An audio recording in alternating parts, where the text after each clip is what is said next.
Hi guys, James at RampantLionReviews again for you today with another beer review. For this one we are going to head over to England once again, and we're going to kick off the English mini-series that you're going to see on the channel over the next little while. So for the first video then, we are going to go to Manchester and we're going to revisit a brewery who are very, very well respected and probably one of the better known English craft breweries these days. So for this one then, we are going to go to Cloudwater Brew Company and we're having a taste of one of their more core range beers today. This one is the West Coast IPA. It comes in at 6% ABV and I believe this is the first ever West Coast IPA that I've had from these guys. Back in June I reviewed just the regular IPA, which this was the kind of New England equivalent of this. That one came through at Systembolaget over here in Sweden. But yeah, curious to try my first West Coast IPA from these guys.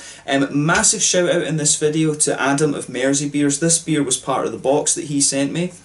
That arrived about a couple of days ago actually, and yeah, this is one that I asked him to see if he could get for me, and you know, thankfully he was. I've loved the West Coast IPAs. I think there's a few too many New England IPAs these days, and you know, it's nice to have something a little bit different of course as well. So really curious to see how this one turns out, and as I say, a huge thank you to Adam for making this review possible. Big shout out to the other guys in the English YouTubing scene as well. Obviously we've got Adam at Mersey Beers, who thanks to his internet being upgraded will be able to be a little bit more active. We've got Craig at Kent Beer Reviews, there's Harry at Blue Nose Beer Reviews, there's Jaco at Jaco Beer, Ollie at Pint Sized, Stuart Pickard Ginger Real Ale Trail, Peter the Clueless Drinker, who else am I missing? We've got Greg Bullman.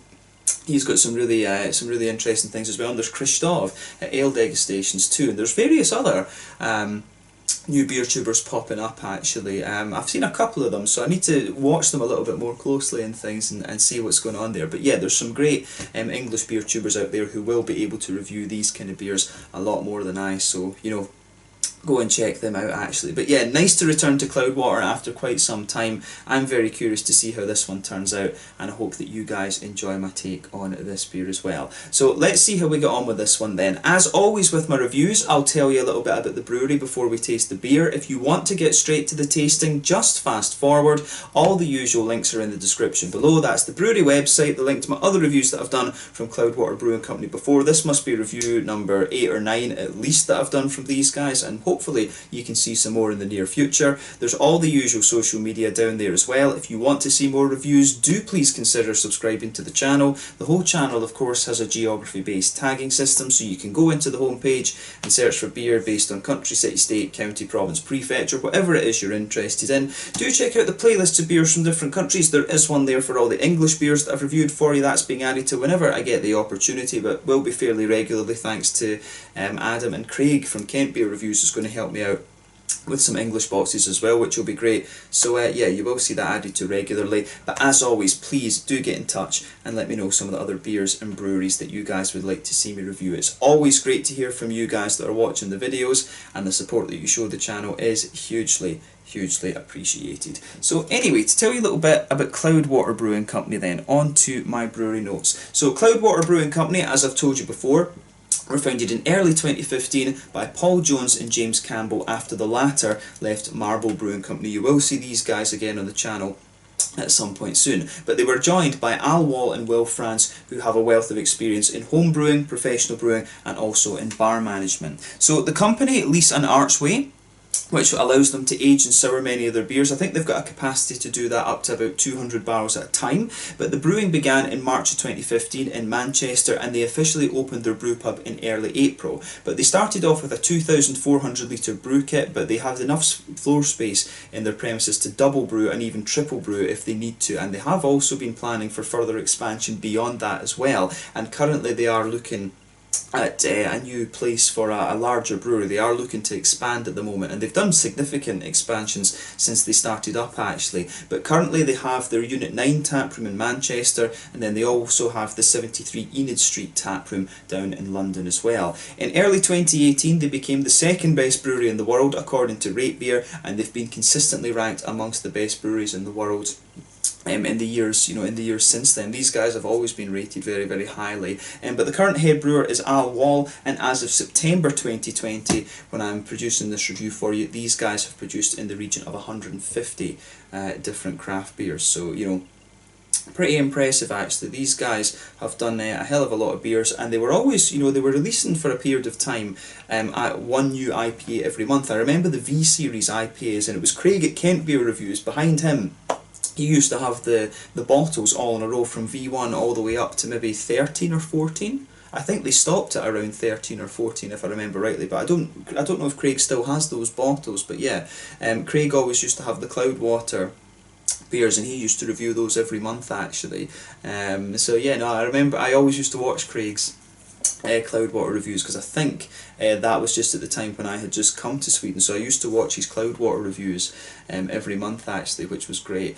But yeah, these guys, as I say, mainly known for their IPAs. Recently they have been experimenting a little bit more with different styles. You know, the West Coast IPA, it was always the hazy IPAs that Cloudwater were doing, of course, but these days there's more imperial stouts, there's a few sours and a few different styles and things like that as well. I think they've also got a lager as part of this core range as well, if I remember rightly. But yeah, a very, very well respected English brewery, one of the best known names in English craft beer, one of the big boys when it comes to IPAs, along with the likes of along with the likes of Wylam, North, who else, you know, Dea, and things like this. So yeah, there's some really, really good IPA breweries in England these days. But there's a great, you know, the English craft beer scene these days is very, very strong actually, in my experience. So yeah, that's all I can really tell you about Cloudwater Brewing Company for the moment. It is nice to return to these guys after a couple of months. The last beer that I reviewed from them, as I said, was just the regular IPA, which is also part of this new kind of core-ish range that they have, and that was very nice. That appeared here in Systembolaget in Sweden. So yeah, let's go on and actually have a taste of this beer then. If you want to learn more about Cloudwater, you can check out the brewery website, you can follow them on Facebook and Instagram to keep up to date with all the latest goings on, and you can check out the Rate Beer, Untappd and Beer Advocate pages to learn more about all the different beers that these guys have done. So yeah, let's go on and have a little look at this one then. So yeah, as you can see, the artwork on this one is quite similar to what we had before from the regular IPA. I think just slightly different colours. I think the core range beers tend to have this more sort of plain style to them, and it's just a different kind of colour fade that they have on the label. But it says on the back here, the West Coast IPA is a modern classic that changed perceptions of what beer could be and paved the way for today's craft beer scene. Our own approach is informed by experiences working with trailblazing brewers and diving deep into their celebrated beers. So this delivers the hallmark layered bitterness and a clean, dry and resinous finish alongside punchy flavours provided by a blend of modern and classic hop varietals. So yeah, this one, as I say, should be quite cool. Brewed and packaged by Cloudwater, Piccadilly Trading Estate, Manchester. I have actually been to the original. We went to their barrel store, if I remember rightly. I remember they had two kind of facilities in Manchester. When Paul Romeli from PA Brew News, he came over to England, and we all went down to Manchester and met up actually, and we went to both the Cloudwater's places. So yeah, as you can see, that is the Cloudwater symbol there, and yeah, 6% West Coast IPA, this one, 440ml can.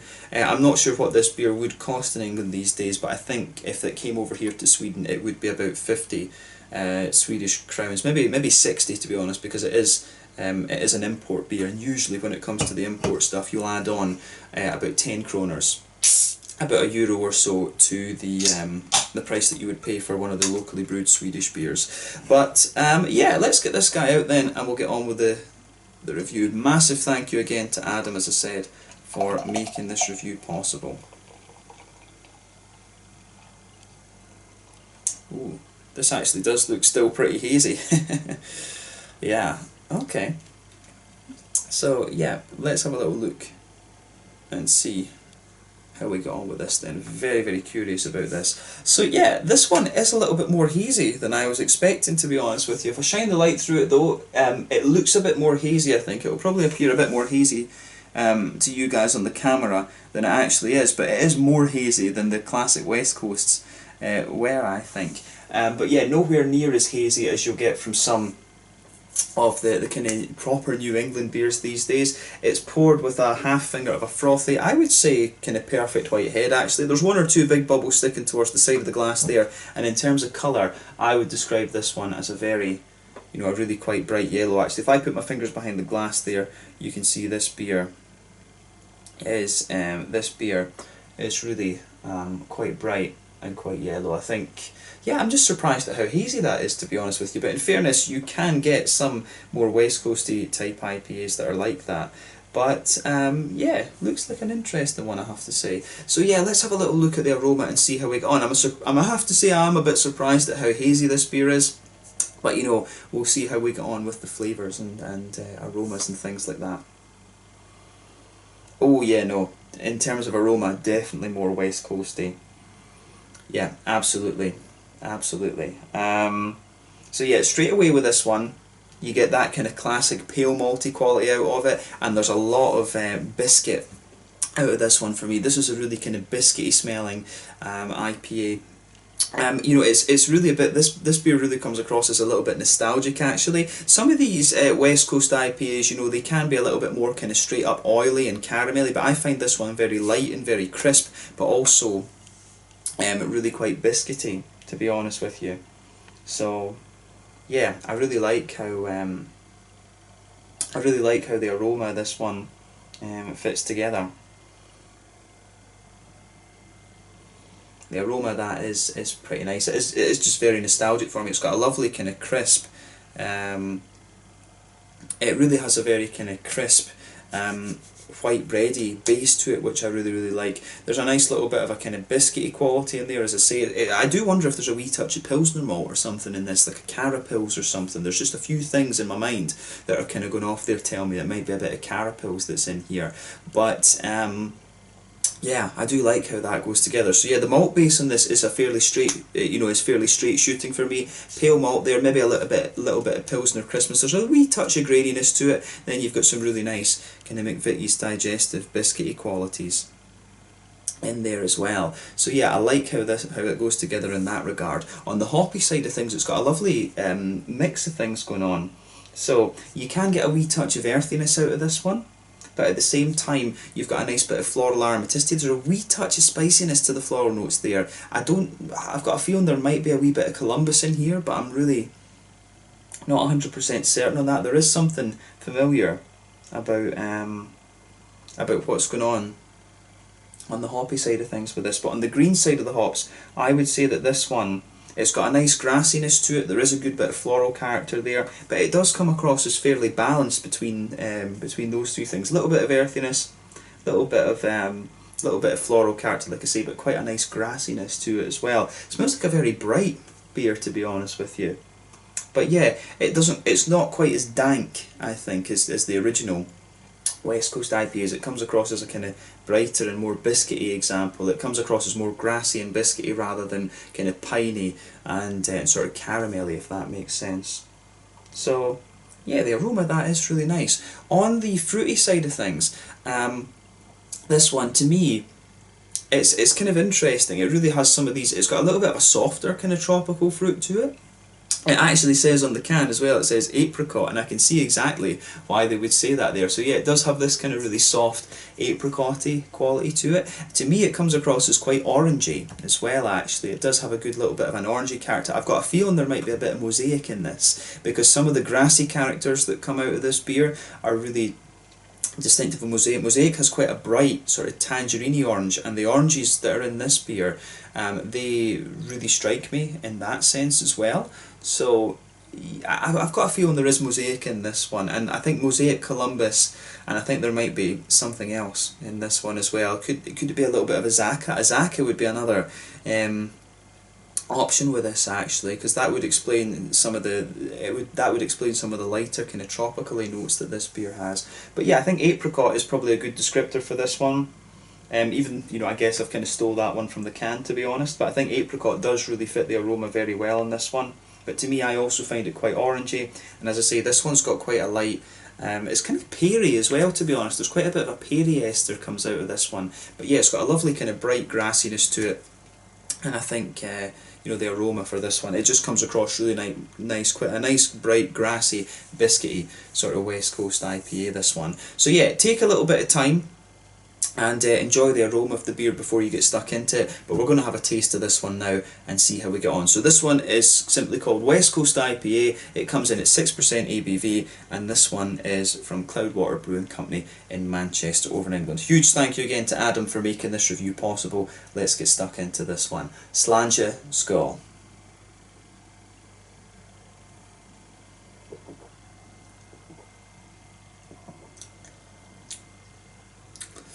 Yeah, that's nice actually. I like that. It's quite different compared to the other beers that I've had in the past from Cloudwater, and it does actually come across as more bitter in the flavour than you would think from the aroma. It does have a good bit more bitterness than I was thinking it would.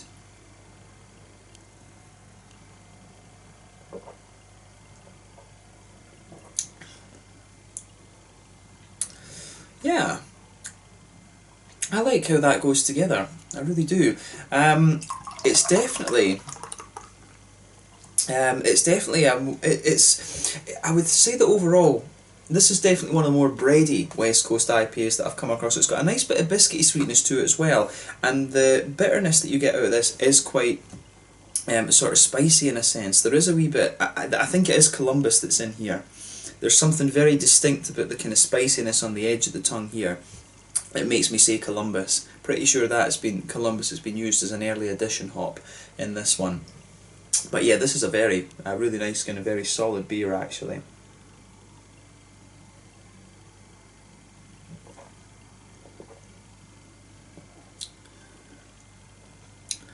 So yeah, I really like how this one goes together. Gets a thumbs up from me.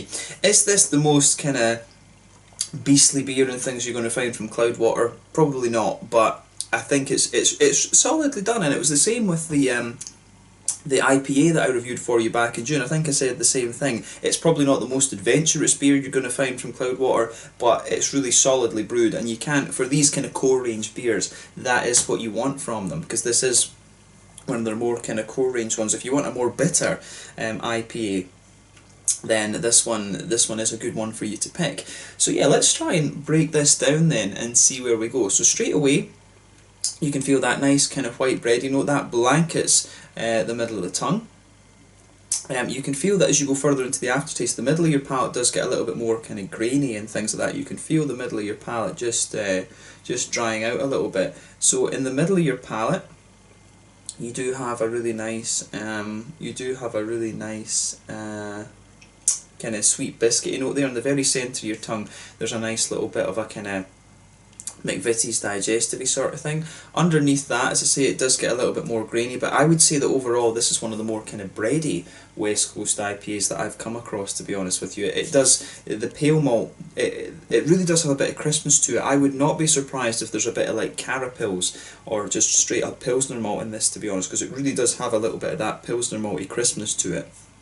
And that comes out more and more the further that you go into the aftertaste. So yeah, the back third of your tongue, you can feel there is a bit of that white breadiness there. It's a little bit more grainy, but you've also got a wee bit more of a kind of, how would you say, a little bit more of a kind of grainy bitterness to it. But yeah, as you move further forward into the middle third of your tongue, you do get a wee bit more of that kind of grainy spiciness sitting there, but there's also just a little touch of a biscuity kind of note there as well. A McVitie's digestive biscuit kind of sitting there too. It's not too sweet, it doesn't ever become kind of full caramel, to be honest with you, but yeah, just a wee touch of a kind of biscuity note. But I really find this beer more bready and kind of grainy in the middle of the palate rather than anything else. So yeah, very straight shooting in its malt base. There's not too much in the way of complexity to that, I think, but really when you start to move towards the back third of your tongue, I think there's a degree of kind of Pilsner type crispness to this beer actually, which is interesting.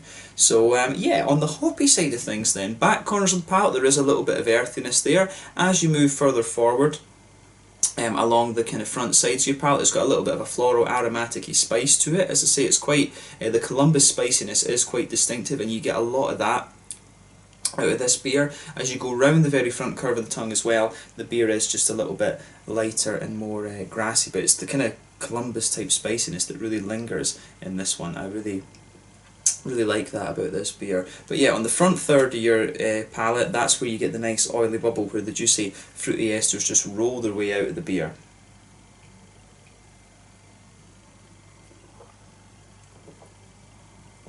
And yeah, for me, I think this one, it comes across really nicely in that sense too.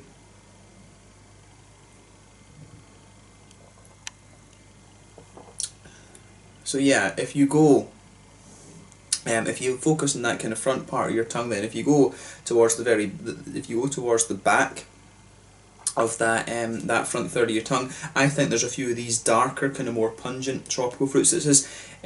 There is a wee touch of like a dark grapefruit to it, but then very quickly when you move further forward from that, it does start to come. It becomes very soft and tropical straight away. Again, they're talking about the kind of the flavours this one has. I think, you know, that sort of light apricot-y note, I think that really describes it very well. To a degree, this beer really reminds me of the Munch Bunch yogurts that my mum used to put in my lunchbox when I was wee going to school. It really does remind me of the apricot one that we had, because it was always strawberry, raspberry and apricot, and it reminds me, this one really does remind me of the apricot one. But as you move on to the kind of front half of that front third of your tongue, there is a bit of that kind of brighter tangerine orange in there. I would really wonder if there is a bit of Azacca in this. Could this be Mosaic, Columbus and Azacca in the hop profile here? I'm pretty certain it's Columbus. I always like playing Guess the Hops with these beers, as you know if you watch the channel. But yeah, I'm pretty certain there's Columbus as an early edition hop in this one. But this is it has to be either Azacca or Mosaic that's in this one, if not both. But the salt, you do get it does have a really kind of, it's got a very slightly pineapple-y quality to it, I think, this one. But the apricot, I think apricot really does describe this pretty well, so I can see why they've put that on the can. That's you know, that it might be the power of suggestion, but I really do think the apricot-y note that they're talking about fits this really well. But the front half of that front third of your tongue, I think there's a kind of tangerine orangey note, and you will notice that a slightly more distinct oily orange coming out of this one as well. So yeah, I do like how that goes together. But yeah, on the kind of front edge of the palate, you will notice there is a wee bit of a zesty, kind of grassy zestiness there. I wouldn't describe it as being lemony, but I would describe it as having just a little touch of a kind of, it's almost got a little bit of dankness to it on the front of the palate actually, which is quite interesting. There's quite a bit of a grassy spiciness to this one on the front edge of the tongue, but that evolves from the flavour a little bit more later on. But yeah, nice kind of floral aromatic-y spicy notes on the side of the palate there. And yeah, it's good. I like that. This beer, the thing that really does come out of this the further you go into the aftertaste, you get a wee bit of the biscuity sweetness, some of the graininess from the top of the palate there, that almost pilsner-like crispness, and then you've got that kind of floral spicy note from what I heavily suspect is Columbus that's been used in this one. So yeah, this beer, it does have a nice lingering bitterness, but in terms of the West Coast IPA style, I would definitely describe this one as being one of the more grainy and slightly bready examples of what I've come across within this style bracket. So yeah, I like how this, I do like how this goes together. In terms of the mouthfeel then, let's see.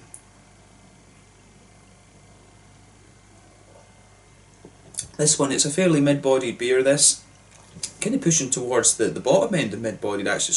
It's got a really nice crispness to it.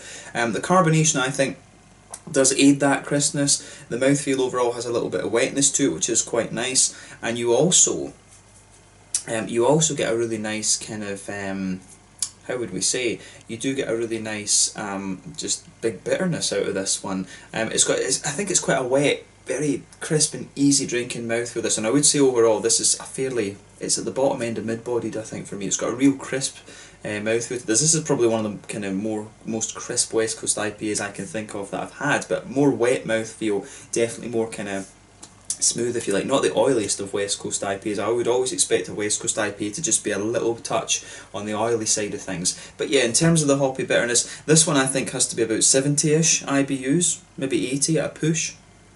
And it's the spiciness, it's the Columbus spiciness that really gives it that. So I think this one does have to be at least 70 IBUs. The malt base is really smooth and a little bit crisp actually. A little touch sweet, not too sweet, I'd say more grainy and crisp than anything else. And you've got some really soft fruity notes to it as well. So yeah, I think compared to other West Coast IPAs, the fruitiness isn't quite as oily. I think generally speaking, this beer isn't as oily as some of the ones that I've come across. This is definitely a more kind of bready and crisp take on the West Coast IPA actually. But then again, if you think about what the style of beers that Cloudwater have always done, it has mainly been the hazy IPAs that these guys have done. It kind of makes sense. It is more, you know, to have a more bready West Coast IPA, I think really makes sense for Cloudwater, based on the fact that they've built their name really more on the hazy types of things. But I would love to see them have a go at a slightly more oily, biscuity and caramelly West Coast IPA. This would be quite interesting. I think they have released a couple of West Coast IPAs, but this one is their kind of core range release. But yeah, it's a really interesting beer, this one, and I'm glad that I was able to review it for you here on the channel. So yeah, I guess let's wrap up the review at that one then. So yeah, once again, a huge thank you to Adam of Mersey Beer for getting this beer across to me to review. This is one that I wanted to review when I saw it released, so I'm glad that I was able to have a go at this one. Thanks to Adam, you will see a few sort of core beers from different breweries like Track and Marble.